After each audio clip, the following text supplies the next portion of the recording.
Olá, eu sou a professora Estela Rocha e eu coordeno os cursos digitais aqui da Grão Faculdade. E você já está acostumado aqui com o meu canal, não é? Eu falo canal que eu acho isso tão fofo, gente. O meu canal de educação, é isso mesmo. Bom, hoje eu estou trazendo para vocês uma convidada mais do que especial. Primeiro que a gente se apaixonou numa festa de Natal de fim de ano.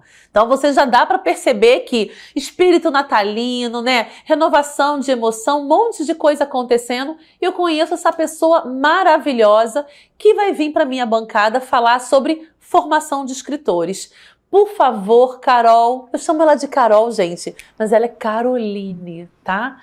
Mas, né, para os íntimos, ela é minha Carolzinha. Carol, seja bem-vinda à minha bancada e nada melhor do que você se apresentar. Quem é Caroline? Conta pra gente. Caroline é uma pessoa apaixonada por literatura, muito arteira, muito daquelas que quando não se conforma com uma situação não fica reclamando e sim fica buscando novas formas de reinventar determinadas coisas do nosso mundo, achando que sempre há uma solução criativa para algo que possa nos acontecer. Escritora desde os 14 anos, mais estruturalmente falando, mas como já teve essa infância sempre muito ligada às artes de um modo geral, era meio que um caminho natural linkar isso com a minha vida. E aí já foram surgindo esses outros caminhos de se chegar a fazer letras, se apaixonar pelo campo da educação, se apaixonar pelo campo da comunicação e do desenvolvimento humano. E aí que se chegou ao tema que a gente vai trazer hoje aqui, com essa questão de se formar de alguma forma escritores, né? Carol, você, sim, eu te conheço, não posso falar de tudo que eu conheço. Então tem que deixar pistas para você falar com os nossos estudantes aqui, né, da instituição e principalmente da área de educação. Quando você trouxe a temática, você falou assim, eu quero formar escritores, mas a partir de sentimentos, de expressões. Por que para você isso é tão importante? Eu acho que a literatura, de um modo geral, ela está totalmente relacionada a sentimentos e emoções. Eu sempre soube que isso fazia algum movimento na nossa alma. Sempre entendi que leitura era remédio. E como professora também, ainda que afastada de sala de aula, mas formação em letras, eu vivo naquela visão de achar que é um empobrecimento tão grande da maioria da base escolar. Reduzir a literatura praticamente a um estilo, a escolas literárias, a pegar um fragmento de Machado de Assis e tirar dali leite de pedra.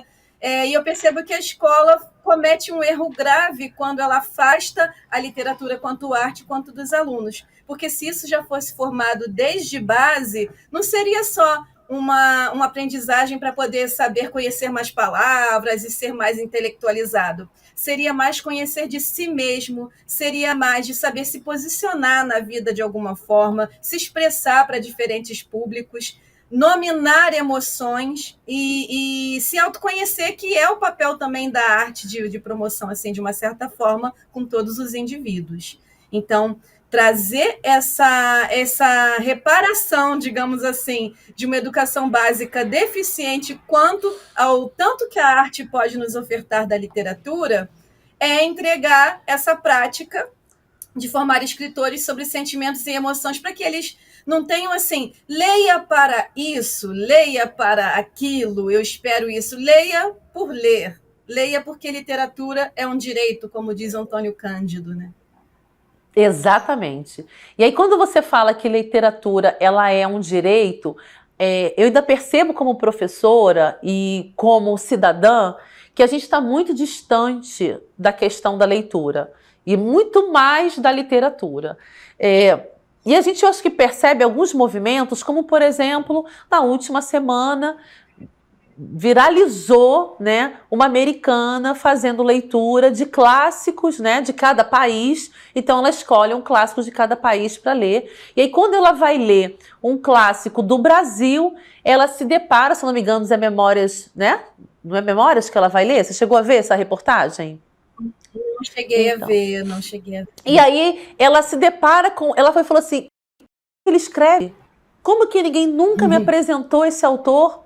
E aí ela fala que agora vai ter que ler todos os autores, todas as obras desse autor, porque a forma de escrita é muito vivencial. E olha que ela nem chegou em Conceição Evaristo, não chegou ali em Maria Carolina de Jesus, que a gente conhece que escreve ali, né, da sua essência. Sim. Então, a gente está muito distante ainda da literatura, Carol. Eu vejo nossos estudantes estão vivenciando, né, o momento TikTok que passa muito rápido, não estão fazendo essas entradas. E aí, assim, você como professora hoje de sala de leitura, como você tem utilizado estratégias para trazer esse estudante para dentro da biblioteca? E depois fazer com que ele vá ampliando, em termos de quantidade, a sua leitura. Como é que a gente pode fazer isso?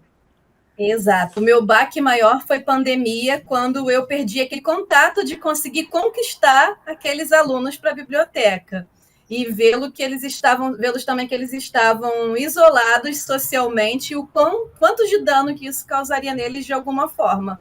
Então eu pensei, eu não vou conseguir tentar pedir para que eles, com a mente do jeito que estão agora, que leiam o livro na íntegra, ou tentar conquistá-los de alguma forma. Então, o que eu posso fazer nesse sentido? Pensar como estão as emoções e sentimentos deles. E aí, eu, como já estava estudando a biblioterapia de desenvolvimento, que é uma prática que concebe a leitura como terapêutica, e comecei a desenvolver com eles, enviar textos para que eles lessem e me dissessem como se sentiram, com o que eles se identificaram, o que eles refletiram sobre isso, que são perguntas bem importantes, o que já foi um diferencial grande para eles, porque nenhum professor até então tinha feito essas perguntas para eles, que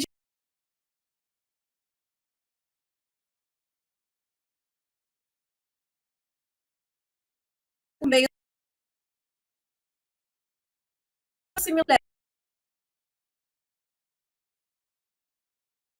contos, conseguiria chegá-los de uma forma diferente, que é uma linguagem mais do cotidiano, que vai estar mais próximas a eles, e dali já começar a inseri-los nesse cenário, nesse sentido, para que depois eles mesmos para poder buscar os textos deles. E para minha surpresa inicial era que eu já estava preparada para que a maioria deles não falasse muito sobre eles, que eles já gerassem esse bloqueio.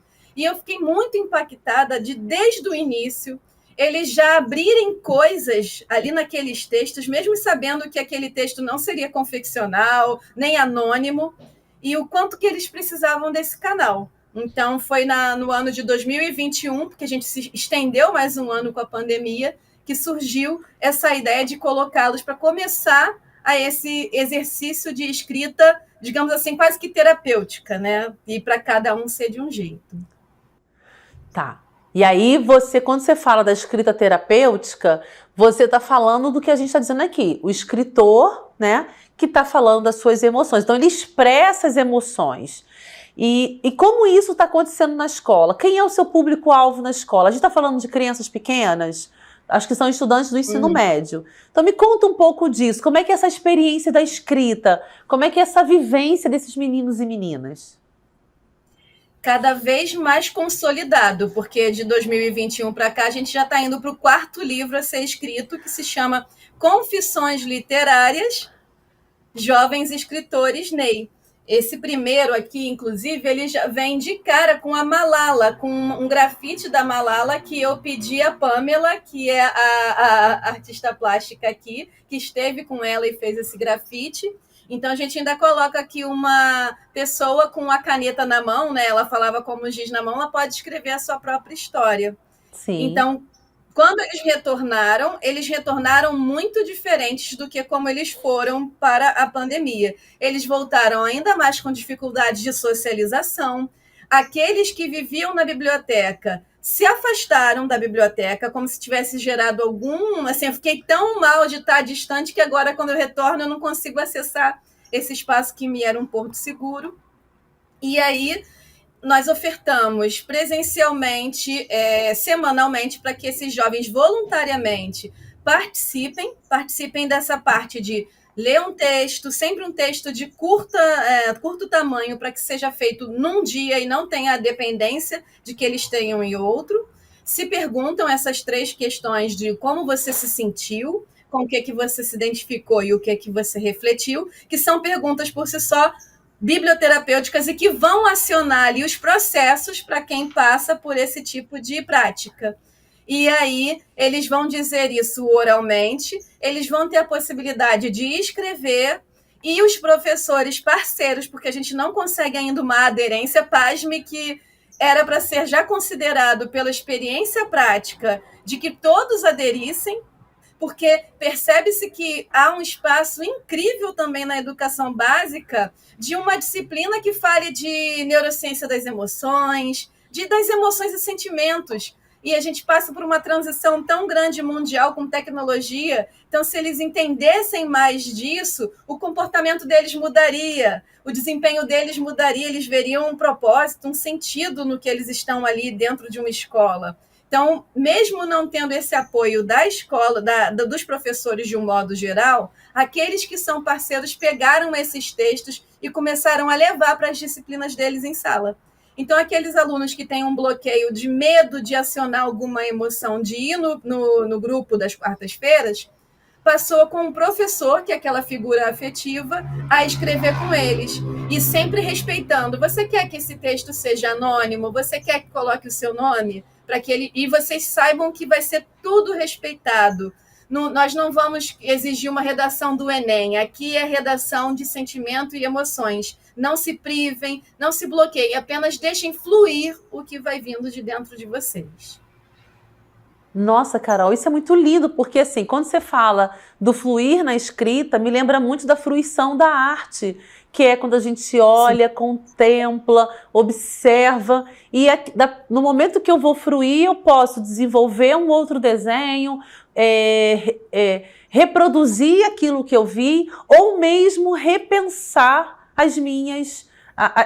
os meus posicionamentos, né? A fruição na arte tem muito disso. E quando você fala dessa fruição que eu tendo que fluir no texto, os alunos se colocam. Você mostrou a capa do primeiro livro, mas você falou que tem 4. Então mostra pra gente.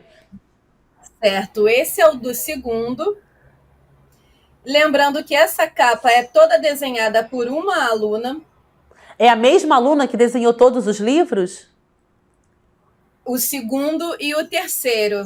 Ela foi visitar a biblioteca e eu sempre provoco eles de alguma maneira. E falei, por que você não participa aqui desse projeto? Aí ela, eu sou mais de desenhar. Eu falei, não tem problema, nós também aceitamos desenho. E eu instiguei ela ali a participar e a expressar.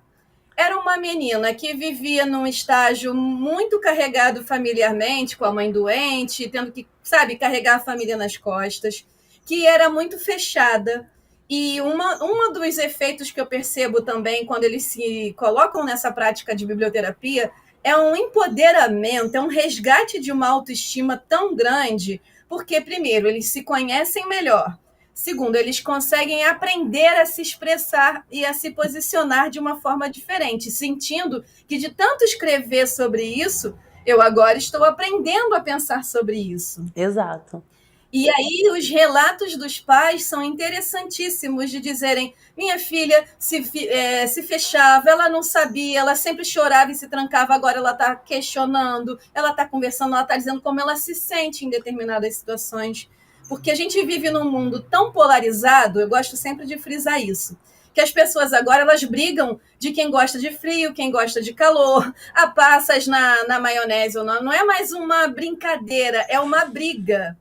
Eu já presenciei uma briga numa rede social, você só gosta de frio porque você tem onde morar, como se aquela pessoa fosse detentora da previsão do tempo ou responsável pelos moradores. Então, quando você esquece o certo e o errado e vem como eu me sinto, é uma nova forma também deles se posicionarem sem uma comunicação violenta, sem uma comunicação agressiva.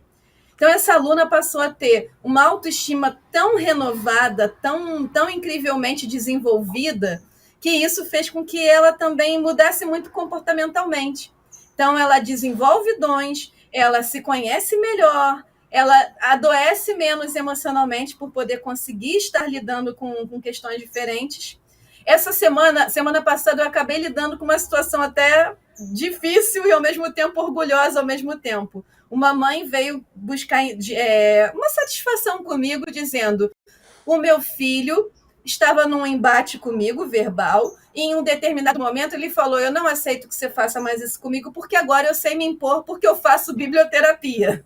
Ai, meu Então, Deus. era um misto de emoções. Eu ficava Exatamente.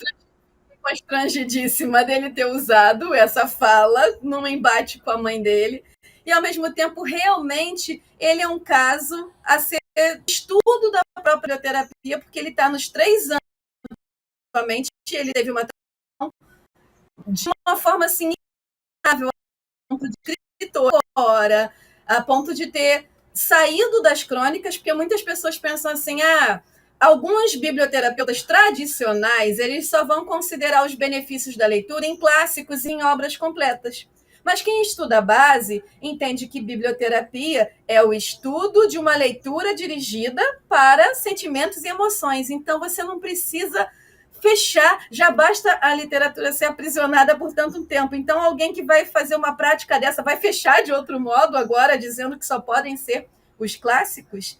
E tanto funcionam as crônicas que ele agora anda com exemplares da Clarice Lispector no tempo inteiro, de um lado ao outro, de um clássico ao outro. Então, ele entendeu o benefício da leitura como remédio, se mostrou como um sujeito posicionador, né, de todas as formas agora, até onde ele poderia pegar um pouco mais leve com a mãe, mas ao mesmo tempo ele se encaminhou para a literatura e tudo no inconsciente. Ele dizia: eu não gosto muito de ler, mas aqui eu gosto de me ler.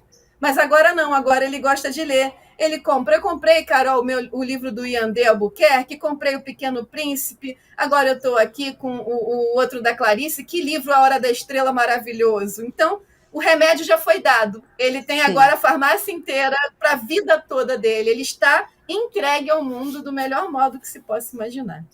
Com certeza. Agora mostra a capa do livro 3. Tem ele aí, ó. Peguei ela. Sim, tem. O livro e é 3. dessa mesma aluna que ela se formou agora, então ela não vai fazer a desse ano.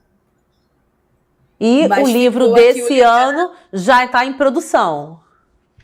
Já está em produção. Agora, com um grupo de WhatsApp formado, eles mandando diretamente o texto para mim, que antes era passado para o professor, passado para mim. Já estou encontrando relatos de uma aluna que desabafou um drama familiar muito grande, estar muito mais leve, porque literatura também é catarse, é liberar emoção. Quando ela escreve aquele drama, na verdade, não é para ficar a gente mal de estar lendo, quer dizer que ela expurgou uma emoção. Então, ela também está apaziguada, ela resolveu dentro dela como lidar com aquela situação.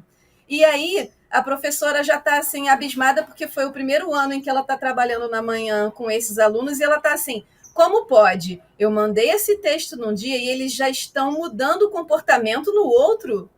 Como pode ser tão rápido? Ela está muito assim, pasma do quão é rápido a transformação com a biblioterapia, porque não é alguém dizendo a eles como eles devem se portar. O texto é o terapeuta, então eles se sentem confiáveis e desarmados. E teve um que falou: eu não acredito que você vai me passar o telefone pessoal da agente de leitura, mas que coisa boa! Meus pais vão ficar tão orgulhosos de mim, de saber que eu vou participar do livro. Eu estou tão feliz. Então, eles estão escrevendo tanta emoção que toca a todos que se permitem participar, de alguma forma.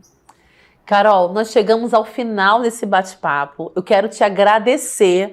Eu espero logo que saia aí Confissões de Escritores, não é isso? Confissões Literárias 4. Literárias. Confissões Literárias 4. Você já tem um convite aqui para vir falar sobre Confissões Literárias 4. E até o nosso próximo encontro. Um abraço forte para ti e para todo mundo aí da Escola Ney, tá bom? Obrigada. Eu que agradeço o convite e conte comigo sempre. Tchau, tchau, pessoal.